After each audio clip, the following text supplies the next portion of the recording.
Hello everybody and welcome back to my playthrough of Dark Souls. So, here we are in the Duke's Archives, where we left off last time. We've been exploring, wandering around the Duke's Archive, unlocking some shortcuts, rotating some stairs around, that sort of thing. We just recently opened up a path to get down there into the garden. And that's where I'm going to be heading next. I decided I'm going to go ahead and kindle this bonfire here. I am going to be making pretty liberal use of the Estus flasks. By which I mean, I'm probably not going to do so well on this next area. This next area is really tough. I mean, there are so many really tough areas in this game. You'll see why. This next part is very unique when we get over towards that crystalline structure in the background there. That's where we're actually headed. So, that can take off. I don't know that the enemies in this next area are going to be weak against either divine or occult damage in particular, so I'm just going to run around with this claymore that I've been using, just for fun. Doesn't really matter. The damage output on the two is very, very, very close, so it doesn't really matter which one we use. There are not a lot of enemies in the game that are weak to either of the damages, and these swords are functionally very, very similar. I am going to just hop down here. There's like a ladder, yeah, right there that we can climb down. Now there's a bunch of these golems here, these big old blue crystal golems. So if I get hit with that attack, oh boy, not that punch, but the spiky crystally bit. Any of those sorts of crystal attacks like that have a chance of inflicting the cursed status, which I'm pretty sure I've mentioned it at some point in my videos. It's very nasty. When you get cursed, it's just like getting poisoned or bleeding or anything like that. It fills up a little status bar. Also, I don't know if I can backstab these guys or not. I'm not particularly trying, I'm mostly just trying to kill them. These guys have a lot of defense and a lot of health. They're pretty tough to take down. Okay, you know what? We're just going to do that. So, 1440. Again, I still have the covetous silver serpent ring equipped, so I get more souls than I would normally get from killing enemies. And that's okay. I don't think I really need any of these items that these guys drop. This is a magical area, so most of the items here are going to be related to magic. Blue titanite chunks, magic weapons, sorceries, that sort of thing. Not things that I'm going to make tremendous use of here. Yeah, you don't like that, do you?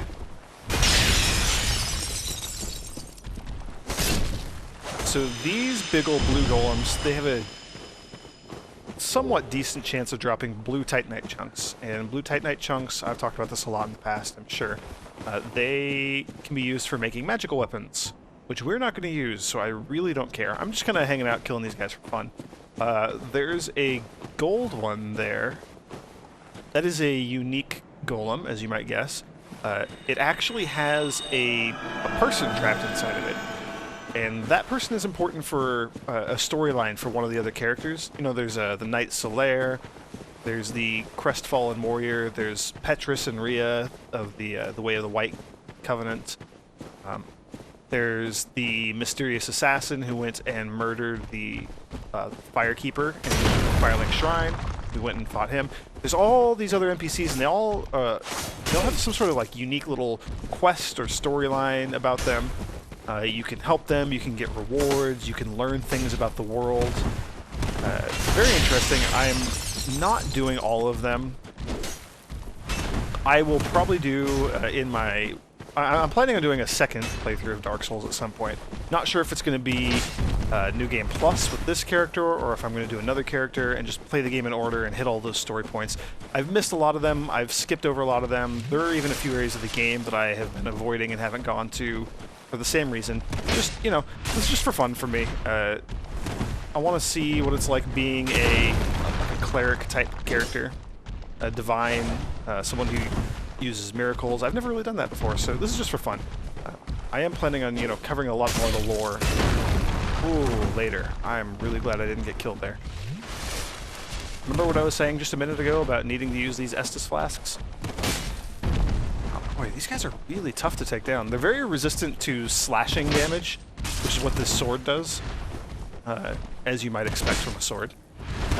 I believe they would take a bit more damage from a blunt object, like if I used a mace or a hammer, something like that. But sword is what we have upgraded, so that's what I'm going to stick with.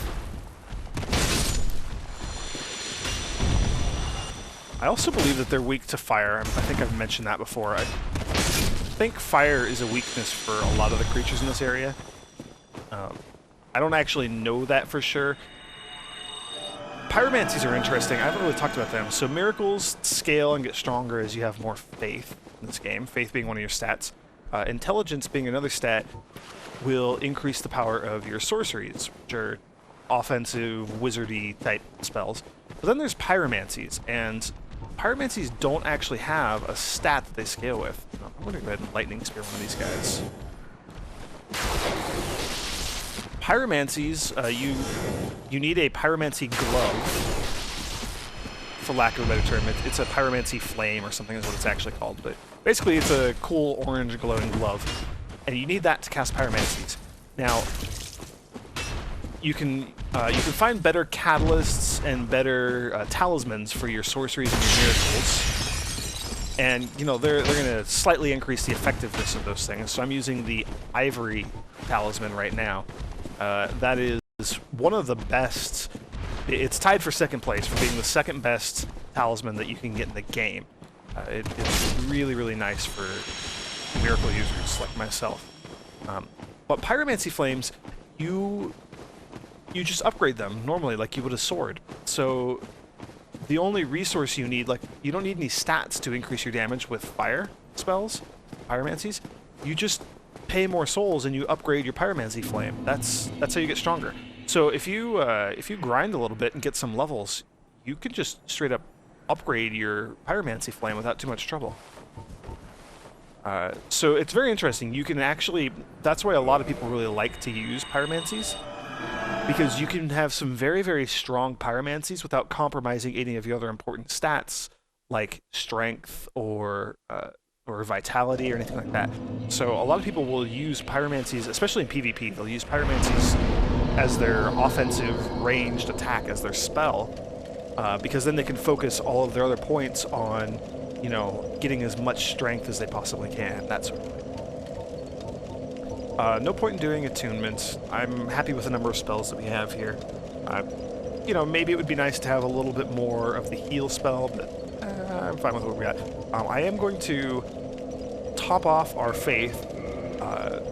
Past 50 is where you start running into diminishing returns, so we're not going to get as much of an increase for each point we put in after 50. But 50 is still good, so I think I'm satisfied with where we're at now. I am not going to fight all of those golems again. I'm just going to run past them this time.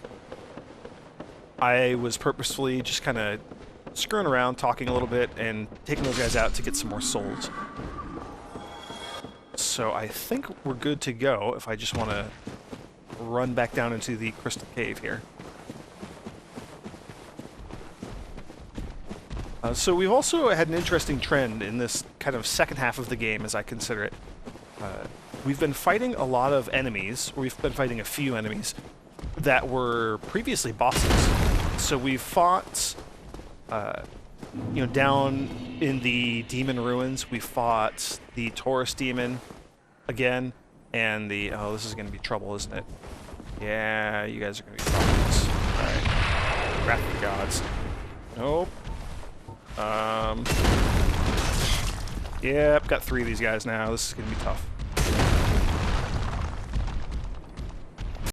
Make sure I don't get knocked off the edge here. Alright, you know what? We're just going to die and start over. Oh, that was bad. I forget that those 2 follow you down, so I am probably going to have to deal with them before I come down here. 2 golems at once is tough. More than that is near impossible with the weapons that I've got. So as I was saying, we have been encountering some enemies that are just, you know, normal enemies now that were previously bosses. So the Capra Demon was a boss, and we've been fighting those down in the Demon Ruins, the fiery area. We've also been fighting Taurus demons down there. And that was a boss. We fought him up in the castle earlier. Let's see. The Tomb of Giants, which is another place where we go to get a Lord Soul. There we were fighting Pinwheel. They were like little Pinwheel clones that were bosses. Yeah, I'm going to have to fight 2 of these guys, huh? Alright, I'm going to Great Lightning Spear these guys.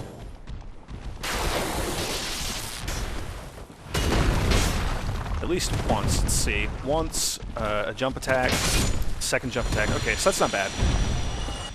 I think Great Lightning Spear is going to be the way to go here. Actually, I want to see if the regular Lightning Spear does just as much. They're pretty gosh darn close in the amount of damage that they do. I saw that one coming, but didn't move. Alright.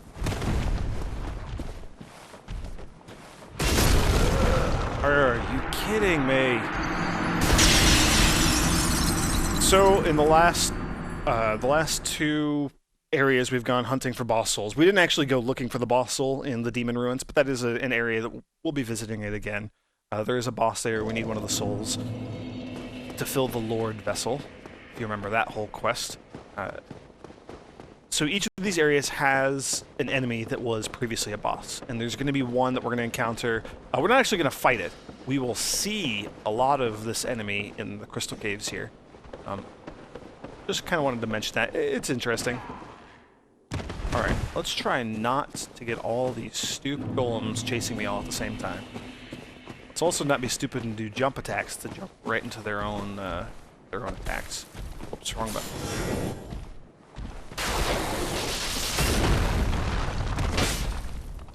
Gotta be patient. Oh boy. So, alright. I don't think my curse resistance is fantastic with this armor setup that I've got here. I don't necessarily think it's bad, but we definitely could have higher curse resistance, and I'm probably going to have to change up my armor when we get down to the boss, just because we're going to be fighting Seath the Scaleless again, and Seath has a nasty crystal breath attack that does inflict cursed status. Also, we're taking quite a pounding from these enemies, so having a bit of extra defense is also going to be a really good idea. Alright, now these are the 2 that will chase me, so I gotta make sure I take them out here. Yep. I'm just gonna lighten these guys.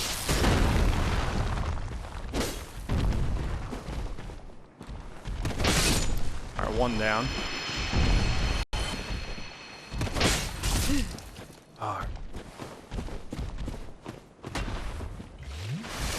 Gotta use an Estus Flask, fortunately. I really want to save as many of my Estus Flasks as I can for when we get to the boss. The boss is particularly tough. Well, the boss is pretty tough. The boss is going to be Seath the Scaleless. We fought him once before. There's actually something I haven't mentioned about the dragons. Every dragon that you encounter in the game, not the little blue lightning drakes that we fought in the Valley of the Drakes, and not the 2 nasty undead dragons that we fought earlier as well, but the actual dragons, like the red Hellkite Drake, who's hanging out. He breathes fire back in the undead bird. Let's see, Priscilla the Crossbreed, she counts. She was the very nice and peaceful boss that we encountered in the Painted World. She just kind of let us leave, didn't actually attack us or anything. All those bosses, all those dragons, you can chop their tail off and get a tail, like a dragon tail weapon. And they're all unique. The dragon weapons are interesting in that they don't scale with your stats. They just do like a static amount of damage. Now this here, I believe... Yeah, I'm not going to walk out there, but it is illustrating what we're about to encounter. Also, there's the enemy that was previously a boss. Just normal enemies, they're just chilling in here. There's a bunch of them all over the place. It's the Moonlight Butterfly. He was the Moonlight Butterfly may very well have been the first boss that we actually fought. They won't attack unless I hit them with like a ranged attack or I get super close to them. So we really don't have to worry about those guys. I gotta remember where to go through here because this place is just a nasty, obnoxious maze. There it is.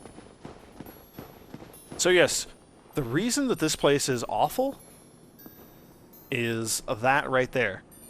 The crystals play tricks with the light, meaning you are just walking on invisible nothing through this area and trusting that there's a path there. The falling snowflake things that you can see, they splash against whatever invisible thing you're standing on. So that's how you can kind of tell where there's safe areas and where there's not.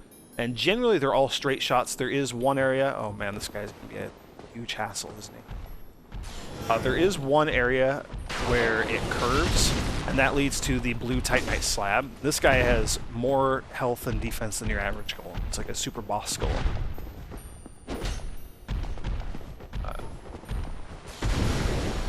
There's one area leading to this Titanite slab, and it's all twisty and turny and nasty, and I don't care about getting the slab in this playthrough, so I'm not going to bother. I think it's that way, maybe? I don't know. This whole place is awful. It's short. It's relatively short, and if you know what you're doing, it's not that bad, but, oh man. A lot of people don't like this area, and for good reason. We're going to touch this bloodstain and see how you died, Mr. Phantom. Ah, you went and attacked the butterfly. That's a stupid thing to do. And you fell right off the edge. I shouldn't laugh, but it is kind of funny. Let's see. I think that's where we want to go. Also, a couple of these Titanite lizards here. 4 twinkling Titanite and a blue Titanite chunk. That's pretty awesome, just from killing those 2 lizards. All those lizards, they will always drop Titanite chunks. They always drop twinkling Titanite. So, very important. Imminent fall. Yeah, so the game is... This is another developer message. It has the knight picture instead of a skull picture. So, it's telling us that we can hop off here. We can fall down and get that item and fight that golem. I believe that's probably another super golem, like another really tough golem. I would rather not. I think we just go straight here, though. I don't have any souls or anything that I care about. Also, I need to make sure I'm lined up correctly. There we go. This is where I want to go. I don't have any souls or anything. That's why I went back and leveled up. I really don't mind dying if that's what it comes to. So, looks like there's an item there. Really got to be careful. Don't want to anger the butterfly. Don't know what this item is. Soul of a hero. And I angered the butterfly. Crap. Alright, luckily, we have reached our destination. And I don't believe he can hit me in the back here. Yeah, okay. Just not going to worry about him. We do have another new enemy here, though. These guys are super irritating. These are, I think, the only respawning enemy in the game that can drop Twinkling Titanite. I think. I'm fairly certain. Those crystal lizards that we fight, they have a chance of dropping... Or they always drop Twinkling Titanite, but they don't respawn. They are unique. These are devil clams. For some reason, that guy likes to come and attack first.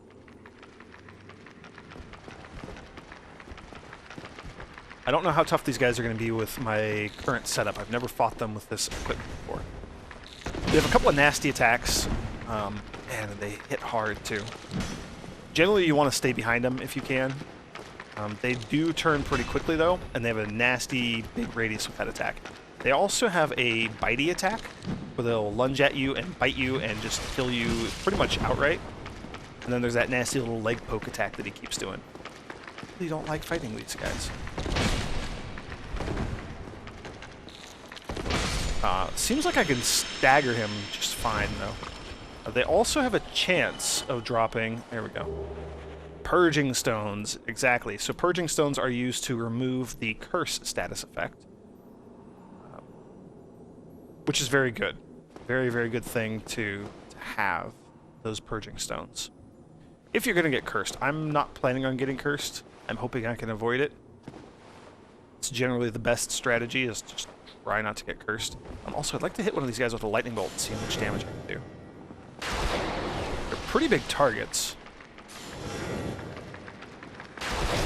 Alright, so 2 lightning bolts to kill one. That is not bad at all. And no item for me. Because of their weird way they look and where the item would be and how they always open up, you know, with the same animation, same pose every time they die. And yes, those are skulls in there instead of pearls.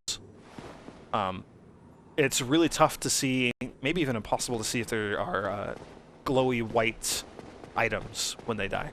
So you just gotta, it's no problem, you just walk up to him and you hit the button when you're standing inside of him. Or look for the prompt at the bottom of your screen, let's say. Now the tricky part, because there's 4 left, and I want to deal with them, but without pulling all 4 towards me. That's the goal.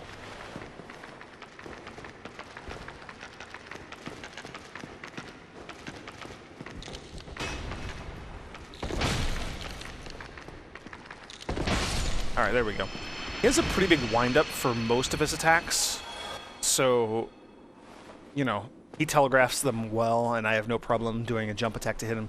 The only problem is the pokey one where he sticks his legs out in front of him.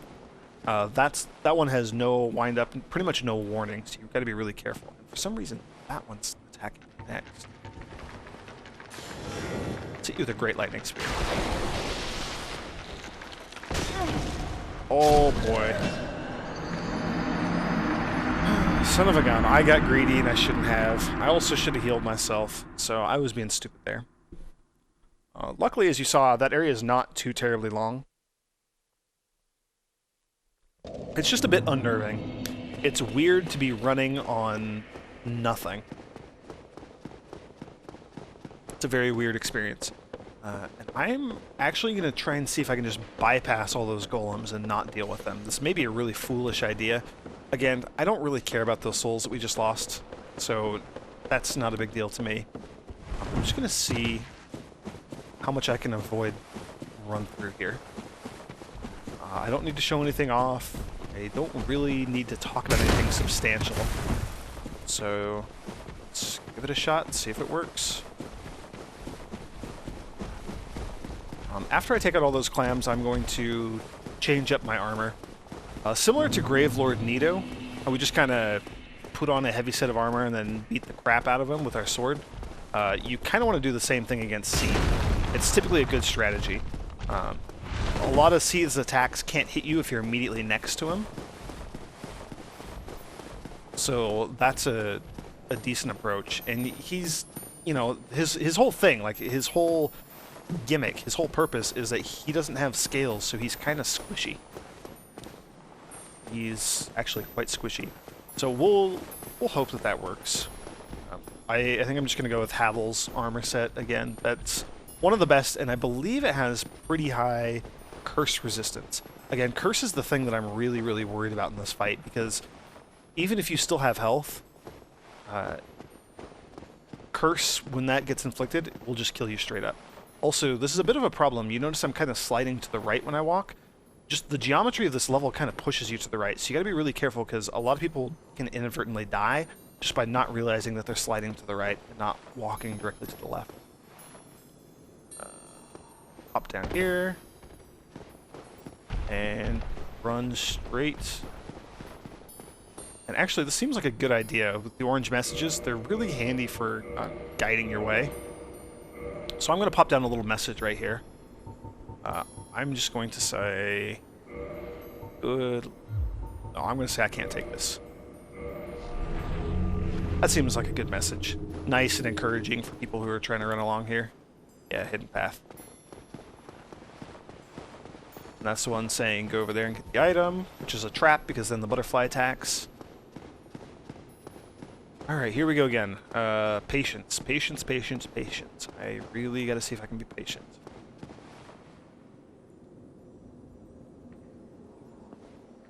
Just don't like dealing with these demon clamshell things. They're all spiky and they... Ugh. They hit really, really hard. Probably because they are so spiky. Makes sense, right? Okay, so that was actually pretty easy to hop down here. That one's asleep. Oh, I do have two of them coming towards me, though, so I gotta be careful here.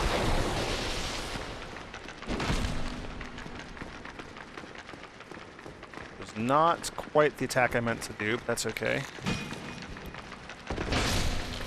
Awesome, alright, so I did manage to clip that one with my attack. So that's exciting. Oh man, that little stab attack is... Oh, and there's his bite attack. Yeah. All these attacks are super dangerous. Also, I usually have more armor when I'm fighting these guys. I don't usually roll with light armor like this. So this is another kind of fun little experiment for me. Seeing how well I can do with light armor. Alright, you don't have an item. You don't have any items. You don't have any items. That's a shame. Alright, let's take out this one while we can. I'm going to go ahead and lightning spear him. I have absolutely no idea if any of my miracles are going to be effective against Seath. I'm probably going to try using Force of the Gods, or what's it called? Wrath of the Gods. Yeah. That's a fun little miracle. I like it. It's quick. So far from what I've seen, it does a lot of damage. So I'm probably just going to pop off all three of those against Seath, because we're going to be in a pretty close quarters battle. Get your attention in the back there. Yes. Looks like this guy's facing away from me, so that's why he hasn't attacked me yet. Lightning spear. Lightning spear. I'm just going to deal with him the easy way.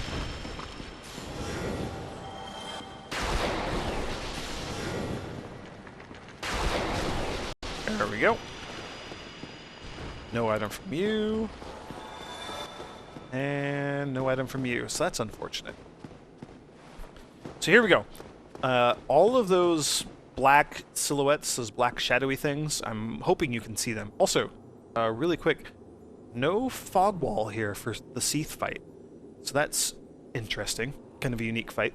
All those shadowy figures there, those are statues of people who are cursed. So cursed is another one of those interesting multiplayer things, in that when you get cursed, your body turns into a statue, and other players can see that. It's kind of a warning as to what you're getting yourself into for other players.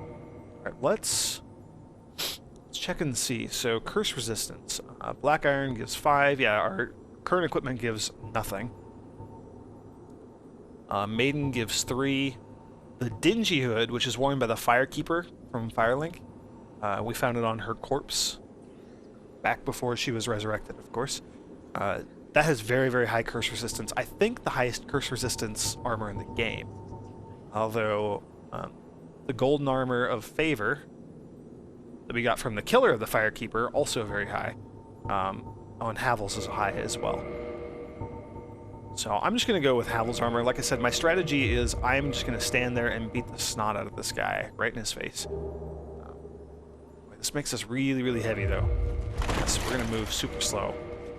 I am going to leave the silver serpent ring on, just because I really like getting the extra souls. Now, the trick to this boss is that he's invincible. He is completely invincible, cannot be killed. The end. No, that's why we had so much trouble fighting him, or if we'd actually attempted to fight him previously. I think if we go back and rescue Big Hat Logan, who's imprisoned, I think he's the one who tells us Seath's secret. The secret is basically that glowing thing all the way at the end. That is like a crystal soul, for lack of a better term. Seath is, let's just call him a lich, and that is his phylactery. We have to destroy that thing over there before we can actually do damage to Seath. I am also just unbelievably slow, I'm gonna skip the cutscene. It's just Seath showing up behind us. And we have to take this thing out before we can actually fight him. But it's easy. It's super weak. And it stuns Seath for a bit, so I'm going to hit it with a couple of lightning bolts. 500 damage from lightning, that is not bad at all. I might just hang out for a bit and do this. Oh, and I forgot to change my shield. Crap. I want the Blood Shield. Blood Shield has high resistance to status effects, including Curse. It gives us some extra Curse resistance, so that's good. Okay, I have no qualms about just hanging back here and chipping away at him. I do want to get out of this. Yeah, so that's the Curse status bar that you saw there for a moment.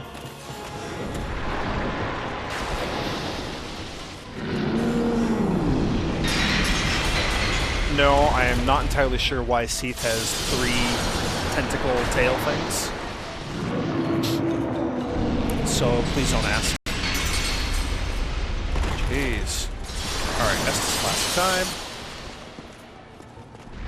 Yeah, so this isn't so bad. Wrath of the Gods, only doing about 200 damage per hit. One of them missed even, so that's unfortunate.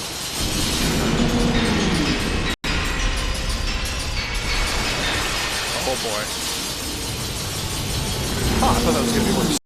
Alright, and now I'm just going to wail on it with my sword here for a bit. Again, those attacks do continual damage. Those spiky attacks, you can see my health draining. Curse, you can see that being a problem. I apologize for whatever the hell the camera's doing there. Oh, are you kidding me?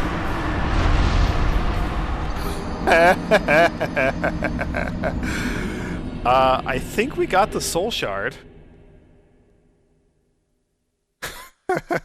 Oh, that's fitting. That's kind of ironic. Okay, well, hooray, we get to see what the curse status effect does. Yeah, so, you look up in the top left corner and you see that skull, and our HP bar is only half as big. So that's what the curse status does. I actually do have that purging stone that we just got somewhere in here. There it is. I'm just gonna go ahead and use this.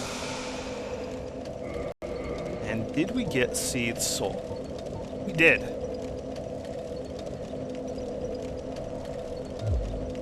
Awesome. Alright, even though that ended so poorly there, I actually consider that a victory. And we are going to move on and go after our third soul here. I think we're going to go down to the fire area. We're going to head to the Demon Ruins and Lost Isolate. So yeah, that'll be our goal in the next video. Thank you for joining me, and I hope to see you there.